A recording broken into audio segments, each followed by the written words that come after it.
Hello students, welcome to our class.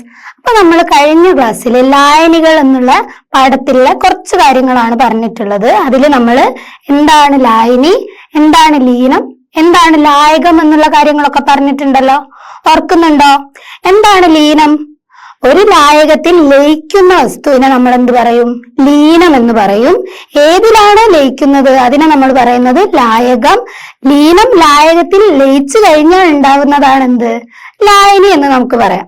അതുപോലെ തന്നെ നമ്മൾ പറഞ്ഞിട്ടുണ്ട് ലീനം എന്ന് പറയുന്നത് ആ ലായനിയിലുള്ള ഏറ്റവും കുറഞ്ഞ അളവിലുള്ളതിനെയാണ് നമ്മൾ ലീനമായിട്ട് കണക്കാക്കുക. കൂടുതൽ അളവിലുള്ളതിനെ നമ്മൾ ലായകമെന്നും പറയും. പക്ഷെ നമ്മൾ പറഞ്ഞിട്ടുണ്ട് ഒരു ജലീയ ലായനിയാണെങ്കിൽ ജലം എപ്പോഴും ലായകമായിരിക്കും. അവിടെ നമ്മൾ അളവുകൾ നോക്കിയിട്ടല്ല പറയുന്നത്. ജലം ഉണ്ടെങ്കിൽ ജലം എപ്പോഴും ലായകമായിരിക്കും എന്നുള്ള കാര്യങ്ങൾ കഴിഞ്ഞ ക്ലാസ് പറഞ്ഞിട്ടുണ്ട്. അതിനുശേഷം നമ്മൾ ലായനിയിലുള്ള ലീനത്തിന്റെ അളവുകൾ എങ്ങനെയാണ് മെഷർ ചെയ്യാന്നുള്ളത് നോക്കിയല്ല, മാസ് പെർസെന്റേജ് ആണ്. അപ്പൊ ലായനിയുടെ മാസ് പെർസെന്റേജ് കാണുക എങ്ങനെയാണെന്ന് വെച്ചാൽ ലീനത്തിന്റെ അളവ് ബൈ ലായനിയുടെ അളവ് ഇൻറ്റു 100 ആണ്, പെർസെന്റേജിലാണ് കാണുന്നത്. അതായത് നമ്മൾ പറഞ്ഞിട്ടുണ്ട് ഒരു 100 ഗ്രാം ഉണ്ടെങ്കിൽ അതിലെ ലീനത്തിന്റെ അളവ് എത്രയാണ് എന്നുള്ളതാണ് കാണുന്നത്. അങ്ങനെയാണ് നമ്മൾ പെർസെന്റേജ് കാണുന്നത്. ആ ഇക്വേഷൻ ഓർത്ത് വെക്കണം. Mass percentage is equal to, അതായത് ലായനിയുടെ mass percentage is equal to ലീനത്തിന്റെ അളവ് ബൈ ലായനിയുടെ അളവ്. ലായനിയുടെ അളവാണ് ലീനവും ലായകവും കൂടിയാലാണ് ലായനി ആവുന്നത്. അപ്പൊ അത് രണ്ടും ആഡ് ചെയ്തിട്ട് ലായനിയുടെ അളവ് ഇൻറ്റു 100 ചെയ്യുക. അങ്ങനെയാണ് നമ്മൾ പ്രോബ്ലം ചെയ്തിട്ടുണ്ടായിരുന്നത്. അപ്പൊ പ്രോബ്ലം ചോദിക്കുന്ന സമയത്ത് നിങ്ങൾ ആദ്യം എന്ത് എഴുതണം? ഈ ഇക്വേഷൻ എഴുതണം. അതായത് ലായനിയുടെ mass percentage is equal to എന്ന് പറഞ്ഞിട്ട് എഴുതണം. എന്നിട്ട് നമുക്ക് തന്ന ലീനത്തിന്റെ അളവ് ബൈ ലായനിയുടെ അളവ് ഇൻറ്റു 100 ആണെന്നുള്ളത് എഴുതി കഴിഞ്ഞാൽ നമുക്ക് ഏതാണോ ചോദ്യത്തിൽ തന്നിട്ടുള്ള ആ അളവുകളൊക്കെ എടുത്തെഴുതി സബ്സ്റ്റിറ്റ്യൂട്ട് ചെയ്തിട്ടാണ് പ്രോബ്ലം ചെയ്യേണ്ടത്. മാസ് പെർസെന്റേജ് കാണുമ്പോൾ പെർസെന്റേജിലാണ് റെപ്രസെന്റ് മാസ് പെർസെന്റേജ് അല്ലേ. അപ്പൊ പെർസെന്റേജിന്റെ സിമ്പൽ ഇടാൻ മറന്നുപോയത്. പിന്നെ നമ്മൾ പറഞ്ഞിട്ടുണ്ട് എന്താ, മാസ് പെർസെന്റേജ് അല്ലാതെ ലീനത്തിന്റെ അളവ് അളക്കാൻ വേറെ കുറച്ച് മെത്തേഡുകൾ ഉണ്ട് എന്നുള്ള കാര്യം പറഞ്ഞിട്ടുണ്ട്. അത് നിങ്ങൾക്ക് പഠിക്കാനൊന്നുമില്ല, അറിഞ്ഞിരിക്കാൻ മാത്രമേ ഉള്ളൂ. അത് ഡീറ്റെയിൽ ആയിട്ട് നോക്കേണ്ട ആവശ്യമില്ല. പക്ഷെ ഒന്ന് അറിഞ്ഞിരിക്കുക. ഈ മാസ് പെർസെന്റേജ് കൂടാതെ ഏതൊക്കെയാണെന്നുള്ളത് നമ്മൾ പറഞ്ഞു. Parts per million.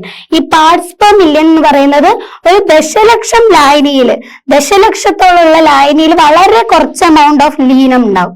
അപ്പൊ ഏറ്റവും കുറവ് ലീനം ഒക്കെ ഉണ്ടെങ്കിൽ അത് നമ്മൾ അളക്കുന്നത് പാർട്സ് പെർ മില്യണിലാണ്. അത് കൂടാതെ വോളിയം പെർസെന്റേജ് ഉണ്ട്, മൊളാലിറ്റി ഉണ്ട്, മൊളാരിറ്റി ഉണ്ട്. അപ്പൊ ഈ മെത്തേഡ് ഒക്കെ വെച്ചിട്ട് നമുക്ക് ഒരു ലായനിയിലുള്ള ലീനത്തിന്റെ അളവുകൾ അളക്കാൻ സാധിക്കും. ഇത്രയും കാര്യങ്ങളൊക്കെയാണ് നമ്മൾ മെയിൻ ആയിട്ട് കഴിഞ്ഞ ക്ലാസ്സുകളിലായിട്ടൊക്കെ പറഞ്ഞിട്ടുള്ളത്. നിങ്ങൾ അതൊക്കെ നല്ല വ്യക്തമായിട്ട് പഠിച്ചിട്ടുണ്ടാവും എന്ന് വിചാരിക്കുന്നുണ്ട്. അപ്പൊ നമുക്ക് അടുത്ത ഭാഗത്തിലേക്ക് പോയാൽ അടുത്ത ഭാഗത്തിൽ പറയുന്നത് വിവിധ തരം ലായനികളാണ്. ലായനികളുടെ ഓരോ ഡിഫറെന്റ് ടൈപ്സ് ആണ് നമ്മൾ പറയാൻ പോകുന്നത്. അപ്പൊ നമുക്ക് നോക്കാം. നിങ്ങൾക്ക് അറിയുന്ന കാര്യങ്ങളാണ്, ഇത് 8ൽ നിങ്ങൾ പഠിച്ചിട്ടുള്ളതാണ്. എന്നാലും നമുക്കിത് പഠിക്കാം, നല്ല ഡീറ്റെയിൽ ആയിട്ട് പഠിക്കാം. ഇമ്പോർട്ടന്റ് ആയിട്ടുള്ള ഭാഗമാണ്. അപ്പൊ നമുക്ക് നോക്കിയാലോ? നമുക്ക് നോക്കാം. ആദ്യം തന്നെ നമ്മൾ പറയുന്നത് പൂരിത ലായനിയാണ്.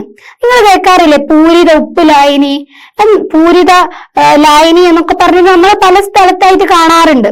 അപ്പൊ ഈ പൂരിത ലായനി എന്ന് പറയുന്നത് എപ്പോഴാണ്, ഏത് ടൈപ്പ് ഒരു ലായനി എങ്ങനെയാവുമ്പോഴാണ് നമുക്ക് അതിനെ പൂരിത ലായനി എന്ന് പറയാൻ പറ്റാൻ നോക്കിയാലോ?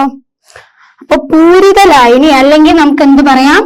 Saturated solution. ഇംഗ്ലീഷിൽ സാച്ചുറേറ്റഡ് സൊല്യൂഷൻ എന്നാണ് പറയാ. അതാണ് പൂരിത ലായനി.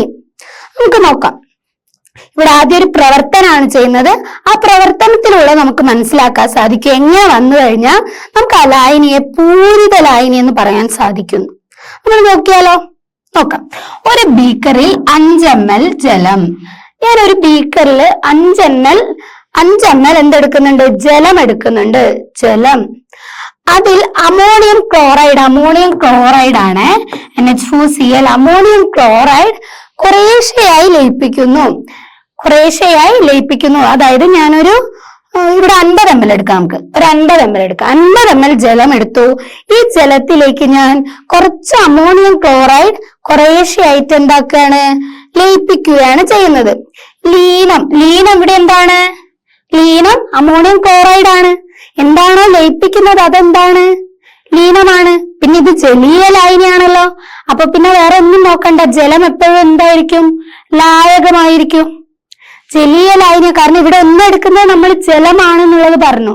അപ്പൊ ജലം എടുക്കുന്നുണ്ടെങ്കിൽ ഒന്നും നോക്കാനില്ല, ജലം ലായകമാണ്. അപ്പൊ ഇവിടെ അമോണിയം ക്ലോറൈഡിലെ അമോണിയം ക്ലോറൈഡ് എന്തായിരിക്കും? ലീനമായിരിക്കും. അപ്പൊ കുറേശ്ശെയായി ലീനം ലയിച്ചു ചേരുന്നത് കാണാം. നമ്മളിപ്പോ അമോണിയം ക്ലോറൈഡ് ജലത്തില് ആഡ് ചെയ്തിട്ട് നമ്മൾ ജസ്റ്റ് ഒന്ന് മിക്സ് ചെയ്ത് കഴിഞ്ഞാൽ നമുക്കത് ചെറുതായിട്ട് ലയിക്കുന്നത് കാണാം. ഇപ്പൊ അമോണിയം ക്ലോറൈഡ് വേണമെന്നില്ല, നിങ്ങൾക്ക് ഏറ്റവും പരിചയമുള്ള ഉപ്പില്ലേ, ഉപ്പ് നിങ്ങൾ ജലത്തിൽ ഒഴിച്ചിട്ട് ജസ്റ്റ് ഒന്ന് മിക്സ് ചെയ്ത് നോക്ക്, അത് ലയിക്കുന്നത് നിങ്ങൾ കാണുന്നില്ലേ? നിങ്ങൾ ചെയ്തിട്ടുണ്ടാവുമല്ലോ. അപ്പൊ അതുപോലെ അമോണിയം ക്ലോറൈഡ് ആയ ലീനം അല്ലെങ്കിൽ ലീനം ലയിച്ചു ചേരുന്നത് നമുക്ക് കാണാമല്ലോ. കൂടുതൽ അമോണിയം ക്ലോറൈഡ് തരികൾ ചേർത്ത് ഇളക്കിക്കൊണ്ടേയിരിക്കുക. നമ്മളോട് പറഞ്ഞിട്ടുള്ളത് കുറച്ചുകൂടെ കൂടുതൽ അമോണിയം ക്ലോറൈഡ് ഇട്ടിട്ട് ഇളക്കിക്കൊണ്ടിരിക്കാനാണ്. നിങ്ങൾ ഇത് വെച്ചിട്ട് നോക്കുക. അല്ലെങ്കിൽ നിങ്ങൾക്ക് അറിയാവുന്ന ഉപ്പ് എടുത്ത് ഞാൻ പിന്നെ വീണ്ടും ഉപ്പ് ഇട്ടിട്ട് മിക്സ് ചെയ്യുന്ന രീതിയിൽ ഒന്ന് ചിന്തിച്ചു നോക്ക്. വീണ്ടും ഉപ്പിട്ടോണ്ട് എന്താക്കുക, മിക്സ് ചെയ്യുന്ന രീതിയിൽ ഒന്ന് ചിന്തിച്ചു നോക്കാം. ഒരു ഘട്ടത്തിൽ അധികമുള്ള ലീനം ലയിച്ചു ചേരാത്ത അവസ്ഥ സംജാതമാകും. ഇങ്ങനെ കിട്ടുന്ന ലായനിയെ പൂരിത ലായനി എന്ന് വിളിക്കാം. പൂരിത ലായനി എന്ന് വിളിക്കാം. താപനില സ്ഥിരമായിരിക്കുന്നത് ശ്രദ്ധിക്കണം. നമ്മളോട് പറഞ്ഞിട്ടുള്ളത് എന്താണെന്നറിയാം. നിങ്ങൾക്ക് വായിക്കുമ്പോൾ കുറേ ഉള്ളത് പോലെ തോന്നും, ഒന്നുമില്ല. നിങ്ങളിപ്പോ ഉപ്പ് എടുക്കുന്നെന്ന് വെച്ചോ, ഒരു ഗ്ലാസ്സിൽ വെള്ളം എടുത്തു, അതിലേക്ക് നിങ്ങൾ ഉപ്പിട്ട് മിക്സ് ചെയ്യുന്നു, വീണ്ടും ഉപ്പിട്ട് മിക്സ് ചെയ്യുന്നു, വീണ്ടും അങ്ങനെ ഇട്ട് മിക്സ് ചെയ്തുകൊണ്ടിരിക്കുക. ഒരു പോയിന്റിൽ എത്തുമ്പോൾ നിങ്ങൾ ശ്രദ്ധിച്ചിട്ടുണ്ടോ ഉപ്പ് മിക്സ് ആവാതെ അടിയിൽ പൊടിയായിട്ട് കിടക്കുന്നത്? അടിയിൽ ആ ക്രിസ്റ്റൽ സ്മോൾ ക്രിസ്റ്റൽ ആയിട്ട് കിടക്കുന്നത് കാണാറില്ലേ? അപ്പൊ ഒരു പോയിന്റ് കഴിഞ്ഞാൽ ടെമ്പറേച്ചർ സെയിം ആയിരിക്കണേ. അതായത് നമ്മൾ ചൂട് കൂട്ടാനും കുറയ്ക്കാനും ഒന്നും പാടില്ല. ഒരു സ്ഥിരമായ താപനിലയിൽ നമ്മൾ ഇത് ചെയ്യണം. സ്ഥിരമായ താപനിലയിൽ നിങ്ങൾ ഇങ്ങനെ ഇട്ടോണ്ട് നിന്നാ ഒരു പോയിന്റ് എത്തിക്കഴിഞ്ഞാൽ ആ പോയിന്റിൽ എന്താണ്? അത് ലയിക്കാതെ കിടക്കുന്നത് കാണാം. കുറച്ച് ലീനം ലയിക്കാതെ കിടക്കുന്നത് കാണാം. കണ്ടോ? ഒരു ഘട്ടത്തിൽ അധികമുള്ള ലീനം, ഒരു ഘട്ടത്തിൽ എത്തിക്കഴിഞ്ഞാൽ എന്താ? അധികമുള്ള ലീനം ലയിച്ചു ചേരാത്ത അവസ്ഥ കാണാം. ലയിച്ചു ചേരാത്ത അവസ്ഥ നമുക്ക് കാണാൻ സാധിക്കും. അങ്ങനെ കിട്ടുന്ന ലായനി നമ്മൾ എന്ത് പറയും? പൂരിത ലായനി. നമുക്ക് നോക്കാം. ജലം 100 ml ജലം എടുത്തു. ഈ T ഡിഗ്രി സെൽഷ്യസ് കൊടുത്ത ടെമ്പറേച്ചറിനാണ്. T ഡിഗ്രി സെൽഷ്യസ് കൊടുത്തിട്ടുള്ള T ടെമ്പറേച്ചറിനാണ്. T ഡിഗ്രി സെൽഷ്യസ് ആണ്. അത് എല്ലാത്തിലും ഒന്നാണ് എന്ന് കാണിക്കാനാ, മാറുന്നില്ല എന്ന് കാണിക്കാൻ വേണ്ടിയിട്ടാണ് എല്ലാവരുടെയും T ഡിഗ്രി സെൽഷ്യസ് കൊടുത്തത്. പിന്നെ നമ്മൾ എന്താണ്? X ഗ്രാം ലീനം. നമ്മൾ തൽക്കാലം ഉപ്പ് വിചാരിച്ചോ. X ഗ്രാം എന്താണ്? ലീനം ചേർത്തു. X ഗ്രാം ലീനം ചേർക്കുകയാണ് നമ്മൾ ചെയ്യുന്നത്. ലീനം ചേർത്തു. അതിലെന്താണ്? X ഗ്രാമിൽ കൂടുതൽ ലീനം ചേർക്കുന്നു. നമ്മൾ പറഞ്ഞു ആദ്യം ലീനം ചേർത്തു, മിക്സ് ചെയ്തു, വീണ്ടും ചേർത്തു. ഒരു X ഗ്രാമിൽ കൂടുതലായിട്ട് നമ്മൾ ലീനം ചേർക്കുന്നുണ്ടെങ്കിൽ എന്താ? അധികമായ ലീനം ഇവിടെ കിടക്കുന്നത് കണ്ടോ? അധികമായ ലീനം ഇവിടെ ഇങ്ങനെ ഡെപ്പോസിറ്റ് ആയി കിടക്കുന്നു. മിക്സ് ആവാതെ കിടക്കുന്നത് കാണുന്നില്ലേ? ലയിക്കാതെ കിടക്കുന്നത് നിങ്ങൾ കാണുന്നില്ലേ? അപ്പൊ അധികമായ ലീനം എന്താണ്? ലയിക്കാതെ അവശേഷിക്കുന്നു. നമ്മുടെ ലീനം എന്താവും? ഒരു പരിധി കഴിഞ്ഞാൽ അല്ലെങ്കിൽ ഒരു ഘട്ടത്തിൽ എത്തിക്കഴിഞ്ഞാൽ ഈ ലീനം ജലവുമായി അല്ലെങ്കിൽ ലായകവുമായി ലയിക്കാത്ത അവസ്ഥയിൽ എത്തിച്ചേരും. ഇങ്ങനെയുള്ള ലായനി, ഈ ഒരു അവസ്ഥയിലുള്ള ലായനിയാണ് നമ്മൾ എന്ത് എന്ന് പറയുന്നത്? പൂരിത ലായനി. മനസ്സിലായോ? ഇതാണ് പൂരിത ലായനിയുടെ ഡെഫിനിഷൻ. അത് പഠിച്ചിരിക്കണം. നോക്കിക്കോ. ഒരു നിശ്ചിത താപനിലയിൽ അതായത് കൃത്യമായ ഒരു താപനിലയിൽ, നമ്മൾ നേരത്തെ കണ്ടു 3 ഒരേ താപനിലയാണ്. T ഡിഗ്രി സെൽഷ്യസ് ആണ്. 3 1 അത് മാറ്റമില്ല. അത് എത്രയോ ആയിക്കോട്ടെ, 3 1 നമ്മളോട് പറഞ്ഞിരിക്കുന്നു ഒരേ താപനില ആവണമെന്നാ.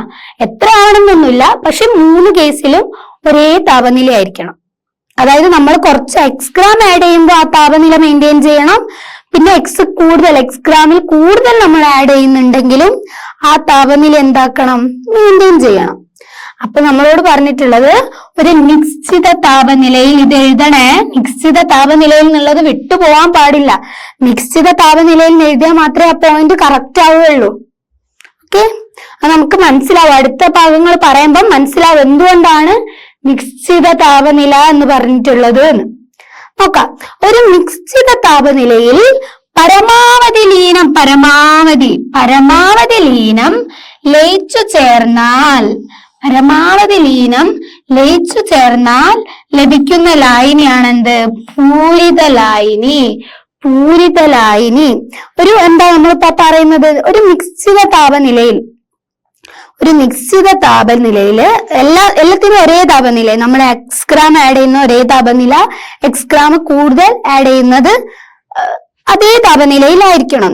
അപ്പൊ പറയുന്നത് എന്താണെന്ന് വെച്ചാൽ പരമാവധി ലീനം, മാക്സിമം ലീനം. നമ്മൾ പറഞ്ഞു കുറച്ച് ബാക്കി വരുന്നുണ്ട് എന്ന് പറഞ്ഞല്ലോ, കുറച്ച് ബാക്കി വരുന്ന ലയിക്കാതെ വരുന്നത് നമുക്ക് കാണാം. അപ്പൊ പരമാവധി ലയിക്കുന്ന ഒരു ഘട്ടം ഉണ്ടാവൂലേ, അത് കഴിഞ്ഞിട്ട് ലയിക്കാത്തതാണ് നമ്മൾ കണ്ടത് അടിയിൽ ഇങ്ങനെ ഡെപ്പോസിറ്റ് ആയിട്ട് നിൽക്കുന്നത്, അവശേഷിക്കുന്നത്. അതിന്റെ അർത്ഥം എന്താ, പരമാവധി അതിൽ ലയിച്ചു കഴിഞ്ഞു, ഇനി ഇത് ലയിക്കൂല. പരമാവധി എന്താണ്, ലയിച്ചു കഴിഞ്ഞിട്ടുണ്ട്. അപ്പൊ പരമാവധി ലയിച്ചു കഴിഞ്ഞാൽ ലഭിക്കുന്ന ലായനിയില്ലേ, പരമാവധി ലയിച്ചു ചേർന്നാൽ ലഭിക്കുന്ന ലായനിയാണ് നമ്മൾ എന്ത് എന്ന് പറയുന്നത്, പൂരിത ലായനിയിലേക്ക് നമ്മൾ വീണ്ടും ഇനി ഇട്ട് കഴിഞ്ഞാൽ എന്താ, അത് ലയിക്കില്ല. വീണ്ടും നമ്മൾ എത്ര ഇട്ടാലും അതിൽ ലയിക്കില്ല. അതിന്റെ പരിധി കഴിഞ്ഞു, ലയിച്ചു ചേരുന്ന പരിധി കഴിഞ്ഞു.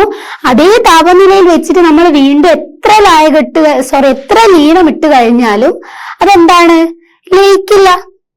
ഒന്ന് നിങ്ങൾ ചിന്തിക്കുക. നമ്മളൊരു ഗ്ലാസ്സിൽ വെള്ളം എടുത്തു, നമ്മൾ ഉപ്പിട്ടോണ്ട് നിന്നു, നേരത്തെ നമ്മൾ പറഞ്ഞു. അപ്പൊ ഒരു പരമാവധി ആദ്യം നമ്മൾ ഉപ്പിട്ടു, ഒരു 10 ഗ്രാം ഉപ്പിട്ടു, വീണ്ടും ഉപ്പിട്ട് നല്ലോണം മിക്സ് ചെയ്ത് നിൽക്കുകയാണ്. അപ്പൊ നിങ്ങൾ കുറച്ച് കഴിഞ്ഞ് നോക്കുമ്പോൾ അടിയിൽ ഉപ്പിന്റെ കട്ടകൾ കാണാം, ചെറിയ രീതിയിൽ ഉപ്പ് കട്ടകൾ കിടക്കുന്നത് നിങ്ങൾ കണ്ടു എന്ന് വിചാരിച്ചോ, നിങ്ങൾക്ക് കാണാൻ സാധിക്കുന്നുണ്ട്. അതേ താപനിലയിൽ തന്നെ വെച്ച് നിങ്ങൾ വീണ്ടും ഒരു സ്പൂൺ ഉപ്പിട്ട് നോക്ക്, അത് അതിൽ ലയിക്കുവോ, ഇല്ല. പരമാവധി ലയിച്ചു കഴിഞ്ഞു, ഒരേ താപനിലയിലായിരിക്കണം. അപ്പൊ ആ ഒരേ താപനിലയിൽ വെച്ച് കഴിഞ്ഞ് വീണ്ടും അതിൽ ഉപ്പിട്ട് കഴിഞ്ഞാൽ എന്താണ്, ആ ലീനം അതിൽ ലയിക്കില്ല. അപ്പൊ പരമാവധി ലീനം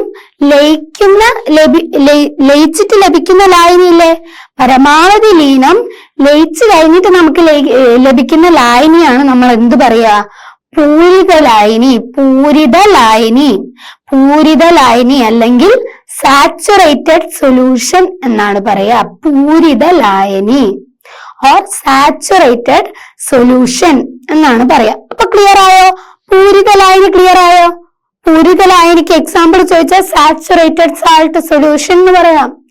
സാച്ചുറേറ്റഡ് സാൾട്ട് സൊല്യൂഷൻ. പൂരിത ലായനി, പൂരിത ഉപ്പ് ലായനി, വെറും ഉപ്പ് ലായനി എന്ന് പറയാൻ പാടില്ല, പൂരിത ഉപ്പ് ലായനി. മനസ്സിലായോ?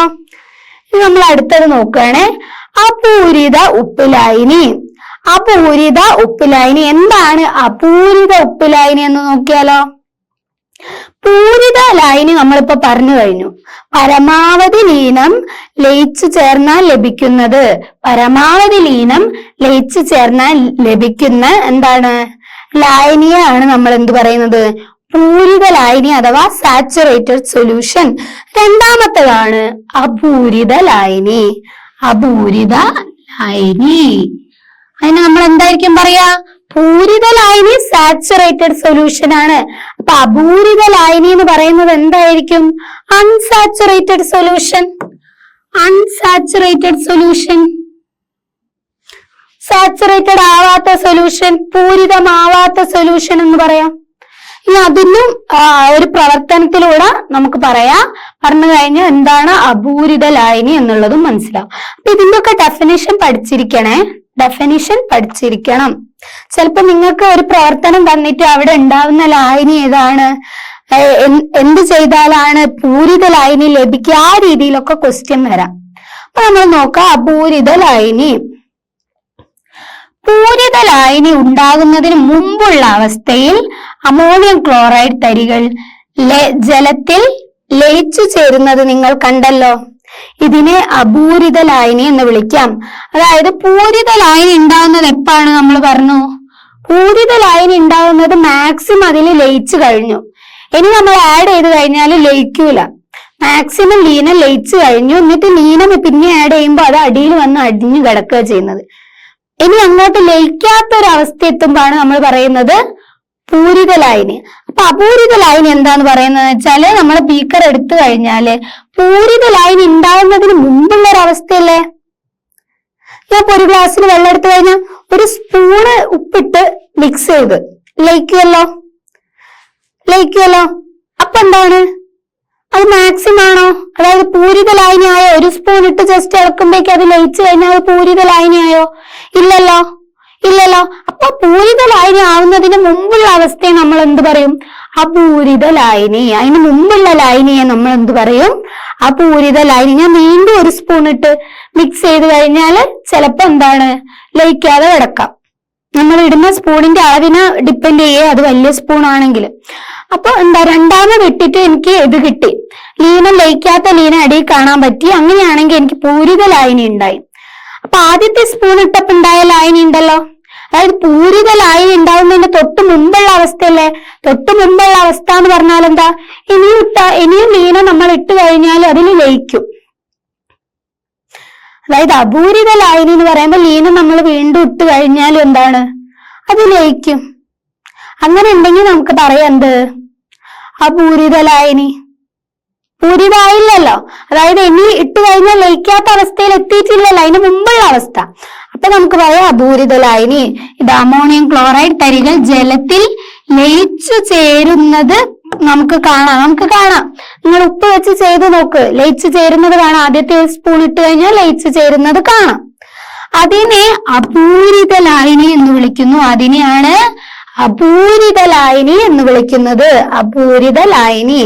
നോക്ക്, T°C രണ്ടും T ആണ്. താപനിലയിൽ മാറ്റം ഇല്ല എന്നാ കാണിക്കുന്നത്. ഇതും ഒരേ താപനിലയിലാണ് ചെയ്യുന്നത്. നോക്ക്, ലീനം ലയിക്കുന്നതാ. ലീനിട്ട് അടിയിൽ എന്തെങ്കിലും കാണുന്നുണ്ടോ? ഒന്നുമില്ലല്ലോ.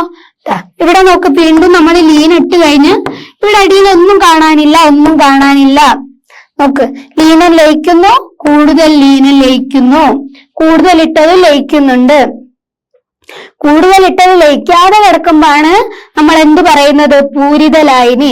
അപ്പൊ ഈ പൂരിത ലായനിയുടെ തൊട്ടു മുമ്പുള്ള അവസ്ഥയാണ് നമ്മൾ പറയുന്നത് അപൂരിത ലായനി. അവിടെ എന്താണ്? അടിയിൽ ഇങ്ങനെ കിടക്കുന്നത് കാണില്ല. നമ്മൾ കാണില്ല. ഓക്കെ, നോക്ക, അതിന്റെ ഡെഫിനിഷൻ നോക്ക. ഒരു നിശ്ചിത താപനിലയിൽ പൂരിതമാകാൻ ആവശ്യമായതിനേക്കാൾ കുറവ് ലീനം. ആവശ്യമായതിനേക്കാൾ കുറവ് ലീനം. നേരത്തെ നമ്മൾ പറഞ്ഞല്ലോ, 2 സ്പൂൺ ഉപ്പിട്ട് കഴിഞ്ഞാൽ എന്താണ്? പൂരിതമാവും. എന്നാ 1 സ്പൂൺ ഇട്ടാൽ പൂരിതമാവൂലല്ലോ. നമ്മൾ പറഞ്ഞത് ലയിക്കുന്ന് പറഞ്ഞിട്ടുണ്ട്, അടിയിൽ ഡെപ്പോസിറ്റ് ചെയ്യുന്നില്ല എന്നുള്ളത് പറഞ്ഞിട്ടുണ്ട്. അതായത് അടിയിൽ നമുക്ക് കാണാൻ സാധിക്കുന്നില്ല എന്നുള്ളത് നമ്മൾ പറഞ്ഞിട്ടുണ്ട്.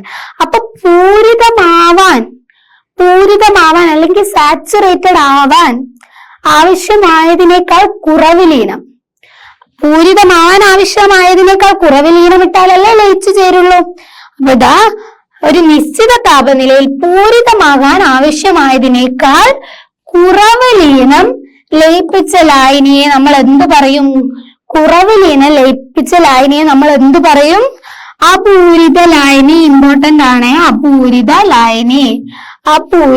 ലായനി എന്ന് നമുക്ക് പറയാൻ സാധിക്കും. അപൂരിത ലായനി.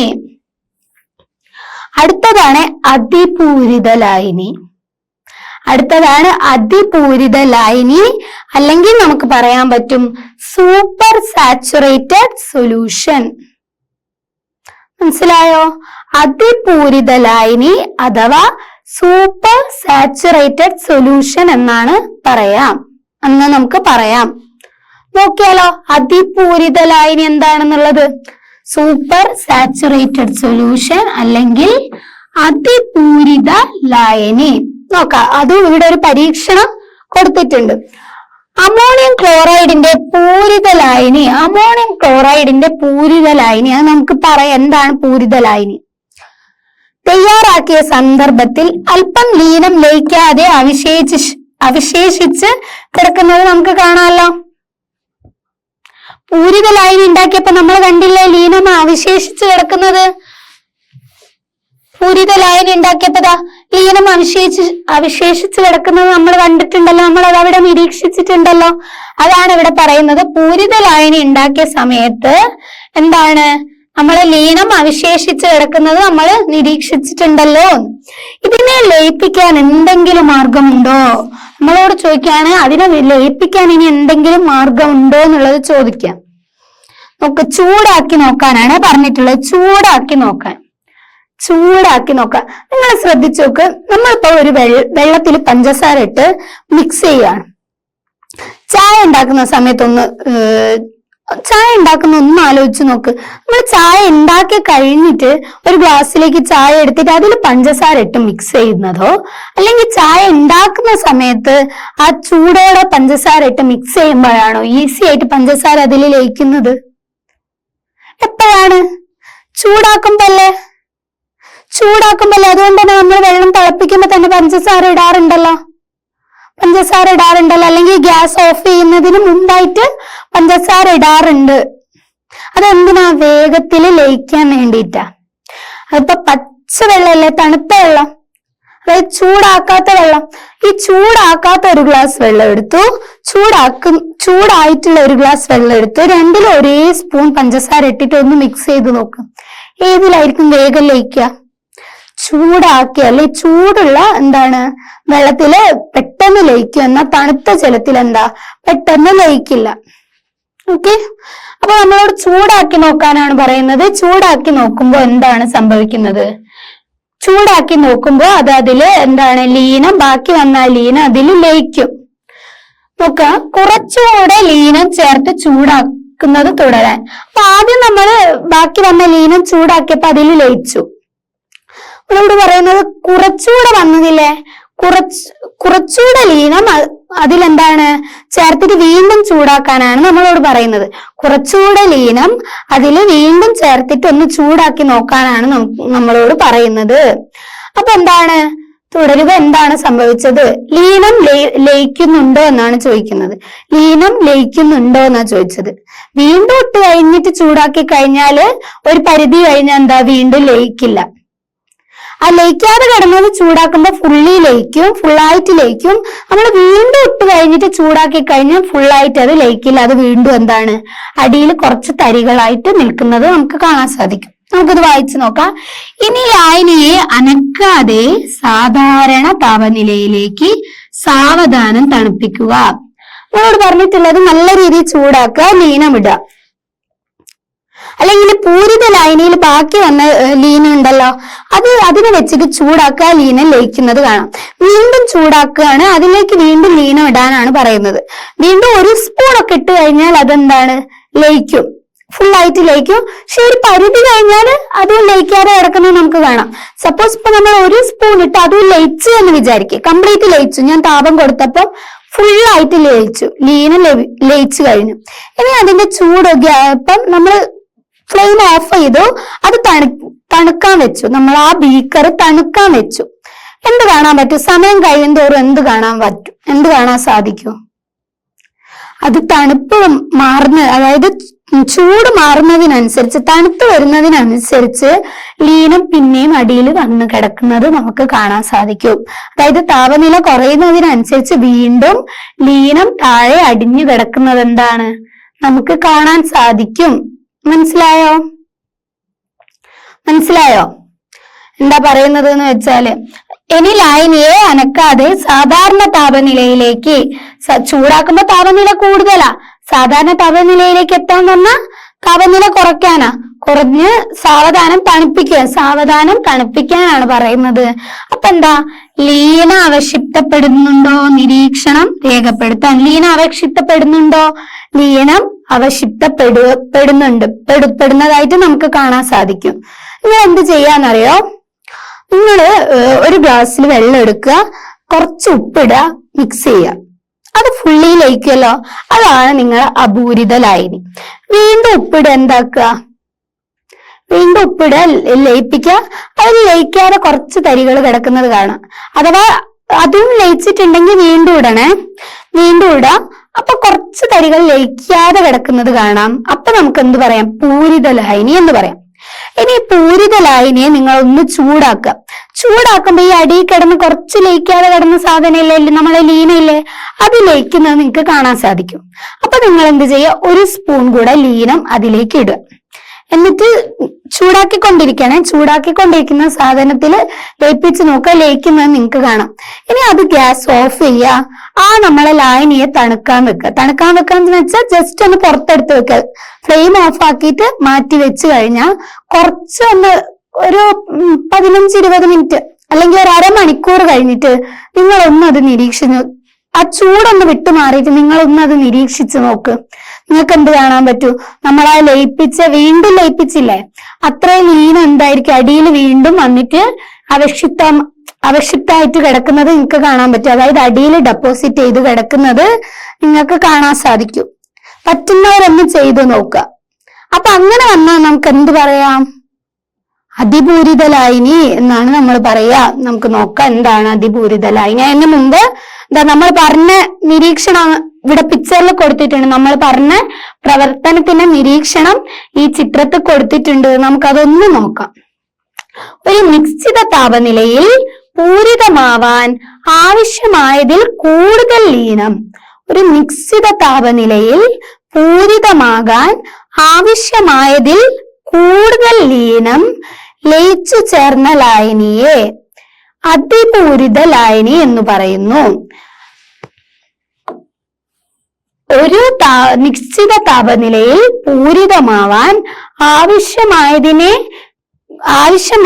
കൂടുതൽ ലീനം ലയിച്ചു ചേർന്ന ലായനിയെ അതിപൂരിത ലായനി എന്ന് നമുക്ക് പറയാൻ പറ്റും. അതായത് ഒരു നിശ്ചിത താപനിലയിൽ എന്താണ് പൂരിതമാകാൻ ആവശ്യമായതില്ലേ, ആവശ്യമായ ലീനം, പൂരിതമാവാൻ ആവശ്യമായ ലീനത്തിനേക്കാൾ എന്താണ് ലീനം ലയിച്ചു ചേർന്ന്. ഇപ്പം ഇവിടെ എന്താ പറയുന്നത് എന്നറിയോ? ഒരു ലായനി അതിൽ ലയിക്കാൻ ആവശ്യമായ ലീനം, അതിൽ കൂടുതൽ ലീനം അതിൽ ലയിച്ചു ചേർന്നില്ലേ, നമ്മൾ ചൂടാക്കിയപ്പോ അതിലും കൂടുതൽ അതിനാവശ്യമായതിലും കൂടുതൽ ലീനം ലയിച്ചു ചേർന്നിട്ടില്ലേ? അങ്ങനെ ലീനം ലയിച്ചു ചേർന്ന ലായനിയാണ് നമ്മൾ എന്ത് പറയുന്നത്? അതിപൂരിത ലായനി. അതിപൂരിത ലായനി എന്നാണ് നമ്മൾ പറയുന്നത്. ഇവിടെ പിക്ചർ കൊടുത്തിട്ടുണ്ട്. ബർണർ ആണ് ഇത്, ബർണർ കൊടുത്തിട്ടുണ്ട്. നോക്കാം. ഉയർന്ന താപനിലയിൽ കൂടുതൽ ലീനം ലയിച്ചു ചേരുന്നു. നോക്ക്, ചൂടാക്കുന്ന സമയത്ത് ഇവിടെ അടിയിലുണ്ട്, അവശിഷ്ടൊന്നുമില്ല, ഈ ലീനൊക്കെ ലയിച്ചു ചേരുന്നുണ്ട്. ഇത് ശരിക്കും നമ്മൾ എടുത്തത് പൂരിത ലായനിയാ. പൂരിത ലായനി എടുത്തിട്ട് ഈ ലീനെല്ലാം ലയിച്ചു ചേരുന്നുണ്ട്. എന്നാൽ എന്നിട്ട് നമ്മൾ അതിപൂരിത ലായനിയാക്കി. അതിപൂരിത ലായനി തണുപ്പിക്കുമ്പോൾ എന്താണ്? ലീനത്തിന്റെ ക്രിസ്റ്റലുകൾ രൂപപ്പെടുന്നു. ലീനത്തിന്റെ ക്രിസ്റ്റലുകൾ ഇവിടെ രൂപപ്പെട്ടത് കണ്ടോ? തണുപ്പിക്കുന്ന സമയത്ത് എന്ത് കണ്ടു? ലീനത്തിന്റെ ക്രിസ്റ്റലുകൾ രൂപപ്പെട്ടത് നമുക്ക് കാണാൻ സാധിക്കും. അതാണ് അവിടെ കൊടുത്തിട്ടുള്ളത്. ലീനത്തിന്റെ ക്രിസ്റ്റലുകൾ രൂപപ്പെട്ടിട്ടുണ്ട്. ക്ലിയർ ആയോ? ഇങ്ങനെയുള്ളതാണ് നമ്മൾ എന്ത് പറയാ? അതിപൂരിത ലായനി എന്ന് പറയുന്നത്. അതിപൂരിത ലായനി. ഇനി നമുക്ക് പറയാനുള്ളത് വളരുന്ന പരൽ അല്ലെങ്കിൽ ഗ്രോയിങ് ക്രിസ്റ്റൽ എന്താണെന്നുള്ളതാണ്. ജസ്റ്റ് എന്താണെന്നുള്ളത് മാത്രം മതി, നമുക്ക് നോക്കാം. കോപ്പർ സൾഫേറ്റിന്റെയും പൊട്ടാസ്യം നൈട്രേറ്റിന്റെയും അതിപൂരിത ലായനികൾ പ്രത്യേകം ബീക്കറുകളിൽ തയ്യാറാക്കുക. അവയിൽ യഥാക്രമം കോപ്പർ സൾഫേറ്റിന്റെയും പൊട്ടാസ്യം നൈട്രേറ്റിന്റെയും ഓരോ ചെറിയ ക്രിസ്റ്റൽ, അതിനെ നമ്മൾ സീഡ് ക്രിസ്റ്റൽ എന്നാണ് പറയാ. ചെറിയ ക്രിസ്റ്റൽ നൂലിൽ കെട്ടി ചിത്രത്തിൽ കാണുന്നത് പോലെ ലായനിയിൽ തൂക്കിയിടുക. നമ്മളോട് പറഞ്ഞിട്ടുള്ളത് എന്താണെന്നറിയാം? നമ്മളോട് പറഞ്ഞിട്ടുള്ള കോപ്പർ സൾഫേറ്റിന്റെയും പൊട്ടാസ്യം നൈട്രേറ്റിന്റെയും അതിപൂരിത ലായനി പ്രത്യേകം ബീക്കറുകളിൽ തയ്യാറാക്കാൻ വേണ്ടിയിട്ടാണ് പറയുന്നത്. അതായത് ഇപ്പൊ കോപ്പർ സൾഫേറ്റിന്റെ അതിപൂരിത ലായനി എന്താണെന്നറിയാലോ? താപനില ഒക്കെ കൊടുത്തിട്ട് എന്താണ് അതിൽ ലയിച്ചു ചേരാൻ പറ്റുന്നതിനേക്കാൾ അധികം, ലയിച്ചു ചേരാൻ സാധിക്കുന്നതിനേക്കാളും അധികം ഞാൻ എന്തിടുന്നുണ്ട്, ലയിച്ചു ചേരാൻ സാധിക്കുന്നതിനേക്കാളും അധികം ലീനം നമ്മൾ ചേർത്തിട്ട് എന്താ ഉണ്ടാക്കിയതാണ് എന്ത്, അതിപൂരിത ലായനി. അപ്പൊ ഈ അതിപൂരിത ലായനി പ്രത്യേകം ബീക്കറിൽ എടുത്തിട്ട് നമ്മളോട് പറഞ്ഞിട്ടുള്ളത് എന്താന്ന് വെച്ചാല്, നമ്മളോട് ഇതിലൊരു കോപ്പർ, ഇതിപ്പോ കോപ്പറിന്റെ ആണെന്ന് വിചാരിച്ച കോപ്പർ സൾഫേറ്റിന്റെ അതിപൂരിത ലായനിയാണ്, കോപ്പർ സൾഫേറ്റിന്റെ അതിപൂരിത ലായനിയാണെന്ന് വിചാരിക്കും. അപ്പൊ ഞാൻ കോപ്പർ സൾഫേറ്റിന്റെ ഒരു കുഞ്ഞു പീസ് നൂലിൽ കെട്ടിയിട്ട് ഈ ഒരു ലായനിയിലേക്ക് ഇറക്കി വെക്കുകയാണ് ചെയ്യുന്നത്. കുഞ്ഞു പീസ്, ഈ പീസിനെയാണ് നമ്മൾ പറയുന്നത് ചെറിയ ക്രിസ്റ്റൽ അല്ലെങ്കിൽ എന്താ സീഡ് ക്രിസ്റ്റൽ എന്ന് പറയുക. സീഡ് ക്രിസ്റ്റൽ ഒരു ചെറിയ ഭാഗം നൂലിൽ കെട്ടിയിട്ട് ഇതിലേക്ക് താഴ്ത്തി വെക്കുകയാണ് ചെയ്യുന്നത്. എന്നിട്ട് നമ്മളോട് പറയുന്നത് എന്താണ് നിരീക്ഷിക്കുന്നത് എന്നാണ്. നോക്ക് എന്താ നിരീക്ഷിക്കുന്നത്. അല്പസമയത്തിന് ശേഷം എന്ത് മാറ്റമാണ് കണ്ടത്, ഒരു ദിവസത്തിന് ശേഷം എന്ത് മാറ്റമാണ് കണ്ടത് എന്നാണ് നമ്മളോട് ചോദിച്ചിട്ടുള്ളത്. എന്ത് മാറ്റമായിരിക്കും എന്നറിയോ, കുറച്ച് സമയം നോക്കിക്കഴിഞ്ഞാൽ ഇതിന്റെ ചുറ്റുമില്ലേ കോപ്പർ സൾഫേറ്റിന്റെ ക്രിസ്റ്റൽ ഫോം ചെയ്യുന്നത് കാണാം. കോപ്പർ സൾഫേറ്റിന്റെ ചെറിയ ക്രിസ്റ്റല് ഫോം ചെയ്യുന്നത് കാണാം, പരൽ ഫോം ചെയ്യുന്നത് കാണാം. എന്നാൽ കുറച്ച് സമയം കഴിഞ്ഞ് നമ്മളോട് അടുത്ത ദിവസം നോക്കാനാ പറഞ്ഞത്. അപ്പൊ കുറെ ക്രിസ്റ്റലുകൾ ഫോം ചെയ്യുന്നത് കാണാം. കോപ്പർ സൾഫേറ്റിന്റെ കൂടുതൽ ക്രിസ്റ്റലുകൾ എന്താ ഫോം ചെയ്യുന്നത് കാണാം. അതാണ് നമ്മൾ പറഞ്ഞത് വളരുന്ന പരൽ, അതായത് ക്രിസ്റ്റൽ, ഗ്രോയിങ് ക്രിസ്റ്റൽ. പരലീകരണം എന്നൊക്കെ പറയുന്നില്ലേ ക്രിസ്റ്റലുകൾ ഉണ്ടാക്കുന്നത്, അതാണ് ഇവിടെ പറയുന്നത്. കുറച്ച് സമയം കഴിയുന്നതിനനുസരിച്ച് ഇതിനു ചുറ്റും ക്രിസ്റ്റൽ ഫോം ചെയ്യും. പിന്നെ നോക്കുമ്പോൾ കൂടുതൽ ക്രിസ്റ്റലുകൾ ഉണ്ടാവുന്നത് നമുക്ക് കാണാൻ സാധിക്കും. ഇതാണ് നമ്മളെ ഗ്രോയിങ് ക്രിസ്റ്റൽ അല്ലെങ്കിൽ വളരുന്ന പരൽ. അതിവിടെ കൊടുത്തിട്ടുണ്ട്. അതിപൂരിത ലായനിയെ സാവധാനത്തിൽ തണുപ്പിക്കുമ്പോൾ അതിപൂരിത ലായനിയിലാണ് ക്രിസ്റ്റൽ ഉണ്ടാവുള്ളൂ. പൂരിത ലായനിയോ അപൂരിത ലായനിയിലോ ക്രിസ്റ്റല് അല്ലെ പരലുകൾ ഉണ്ടാവുന്നില്ല. അപ്പൊ അതിപൂരിത ലായനി എടുക്കണം, അത് ശ്രദ്ധിക്കുക. അതിപൂരിത ലായനി. അപ്പൊ അതിപൂരിത ലായനിയെ സാവധാനത്തിൽ തണുപ്പിക്കുമ്പോൾ, അതിപൂരിത ലായനിയെ സാവധാനത്തിൽ തണുപ്പിക്കുമ്പോൾ ലീനത്തിന്റെ ക്രിസ്റ്റലുകൾ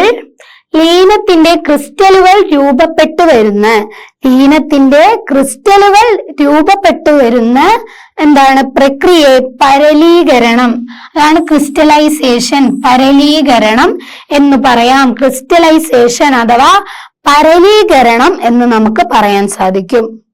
നോക്ക്, അതിപൂരിത ലായനിയിൽ എന്താണ് സാവധാനത്തിൽ തണുപ്പിക്കുന്ന സമയത്ത് നമ്മൾ ഇട്ട ലീനമില്ലേ, ലീനത്തിന്റെ ക്രിസ്റ്റലുകൾ സാവധാനത്തിൽ അതിലെന്താ രൂപപ്പെട്ടു വരുന്നുണ്ട്. സമയം കൂടുന്തോറും ക്രിസ്റ്റൽ വളർന്ന് വരുന്നുണ്ട്. നേരത്തെ നമ്മൾ പറഞ്ഞു, ഇവിടെ പരീക്ഷണം ചെയ്തപ്പോ നമ്മൾ പറഞ്ഞു, ഇവിടെ കോപ്പർ സൾഫേറ്റിന്റെ ഒരു ചെറിയ ക്രിസ്റ്റൽ ഇട്ട് നൂലിൽ കെട്ടി. ഈ നൂലിൽ കെട്ടി കഴിഞ്ഞിട്ട് നമ്മൾ എന്താ ചെയ്യുന്നത്, നൂലിൽ കെട്ടിക്കഴിഞ്ഞിട്ട് നമ്മളോട് നിരീക്ഷിക്കാൻ വേണ്ടിയിട്ടാണ് പറയുന്നത്. നമ്മള് നെക്സ്റ്റ് ആഫ്റ്റർ ഫ്യൂ അവേഴ്സ് ഒക്കെ കഴിഞ്ഞിട്ട് നമ്മൾ നോക്കുമ്പോൾ ഇവിടെ ചെറിയ രീതിയിൽ ക്രിസ്റ്റലുകൾ ഫോം ചെയ്തിട്ടുണ്ടാവും. കോപ്പർ സൾഫേറ്റിന്റെ ക്രിസ്റ്റലുകൾ ഫോം ചെയ്തിട്ടുണ്ടാവും. നെക്സ്റ്റ് ഡേ കഴിയുമ്പോൾ നോക്കുമ്പോൾ മൊത്തത്തിൽ ക്രിസ്റ്റലുകൾ ഫോം ചെയ്യുന്നത് നമുക്ക് കാണാം. അതാ പറയുന്നത് അതിപൂരിത ലായനിയിൽ എന്താണ് സാവധാനത്തിൽ തണുപ്പിക്കുമ്പോൾ, അതിപൂരിത ലായനിയെ നമ്മൾ സാവധാനത്തിൽ തണുപ്പിക്കുന്ന സമയത്ത് നമുക്ക് എന്താ ക്രിസ്റ്റലുകൾ, ലീനത്തിന്റെ ക്രിസ്റ്റലാണ്. ലീനത്തിന്റെ നമ്മൾ നേരത്തെ പറഞ്ഞ കോപ്പർ സൾഫേറ്റ് ജലത്തിലുള്ള ഒരു സൊല്യൂഷൻ ലായനിയാണിത്. അപ്പൊ ലീൻ എന്താണ് ഇവിടെ കോപ്പർ സൾഫേറ്റ് അല്ലേ. അപ്പൊ കോപ്പർ സൾഫേറ്റിന്റെ എന്താണ് ഒരു ക്രിസ്റ്റലാണ് നമ്മൾ ഇവിടെ വെച്ചത്. അപ്പം കോപ്പർ സൾഫേറ്റിന്റെ ക്രിസ്റ്റലുകൾ, പരലുകളാണ് രൂപപ്പെടുന്നത്. അതായത് അതിപൂരിത ലായനിയെ സാവധാനത്തിൽ തണുപ്പിക്കുമ്പോൾ ലീനത്തിന്റെ മാറിപ്പോരുത്, ലീനത്തിന്റെ ക്രിസ്റ്റലുകൾ രൂപപ്പെട്ടു വരുന്ന അതായത് ഈ ക്രിസ്റ്റലുകൾ ഉണ്ടായെന്ന് പറഞ്ഞു. ഈ ക്രിസ്റ്റലുകൾ ഉണ്ടായി വരുന്ന പ്രക്രിയയില്ലേ, ക്രിസ്റ്റലുകൾ രൂപപ്പെട്ടു വരുന്ന പ്രക്രിയയില്ലേ, ആ പ്രക്രിയയാണ് നമ്മൾ എന്ന് പറയുന്നത് പരലീകരണം അഥവാ ക്രിസ്റ്റലൈസേഷൻ എന്ന് പറയുന്നത്. പരലീകരണം അഥവാ ക്രിസ്റ്റലൈസേഷൻ. പരലീകരണം അഥവാ ക്രിസ്റ്റലൈസേഷൻ ആ പ്രക്രിയയാണ് പറയുന്നത്. ക്രിസ്റ്റലിനല്ല പറയുന്നത്, അത് പരലാണ് ഉണ്ടാവുന്നത്. ആ ക്രിസ്റ്റൽ ഉണ്ടാവുന്ന അല്ലെ പരൽ ഉണ്ടാവുന്ന പ്രക്രിയയില്ലേ, ആ പ്രോസസ് ഇല്ലേ, അതിനെയാണ് നമ്മൾ എന്ത് പറയുന്നത്? പരലീകരണം അഥവാ ക്രിസ്റ്റലൈസേഷൻ. മനസ്സിലായോ? അപ്പൊ നമ്മള് ഇന്നത്തെ ക്ലാസ്സിൽ പറഞ്ഞിട്ടുള്ളത് എന്തൊക്കെയാ കാര്യങ്ങളാ പറഞ്ഞിട്ടുള്ളത്? ലായനിയുടെ 3 തരങ്ങൾ പറഞ്ഞിട്ടുണ്ട്. ഏതൊക്കെയാ? ആദ്യം പറഞ്ഞത് എന്താ? പൂരിത ലായനി.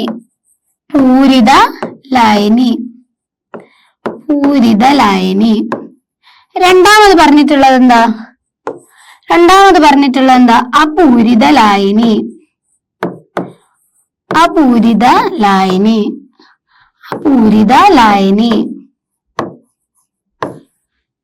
മൂന്നാമത് പറഞ്ഞിട്ടുള്ളത് എന്താ? അതിപൂരിത ലായനി.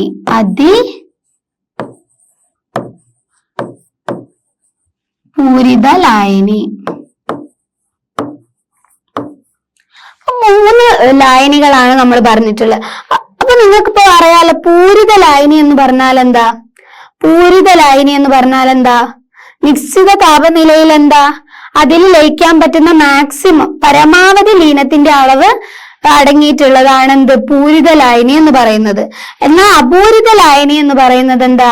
പൂരിത ലായനിക്ക് ആവശ്യമായ ലീനത്തിന്റെ അളവിനേക്കാൾ കുറവ് ലീനം ലയിച്ചു ചേർന്നിട്ടുണ്ടാവുന്ന ലായനിയാണ് അപൂരിത ലായനി. അതിപൂരിത ലായനി എന്താ? പൂരിത ലായനിയിൽ ലയിച്ചു ചേർന്ന ലീനത്തിനേക്കാൾ ലീനം ലയിച്ചു ചേർന്നുണ്ടാവുന്ന ലായനിയാണ് അതിപൂരിത ലായനി എന്ന് പറയുന്നത്. മനസ്സിലായോ? നിശ്ചിത താപനിലയിലാണ് എന്നുള്ളത് എഴുതാൻ വിട്ടുപോയത്. ഡെഫിനിഷൻ അറിഞ്ഞിരിക്കണം.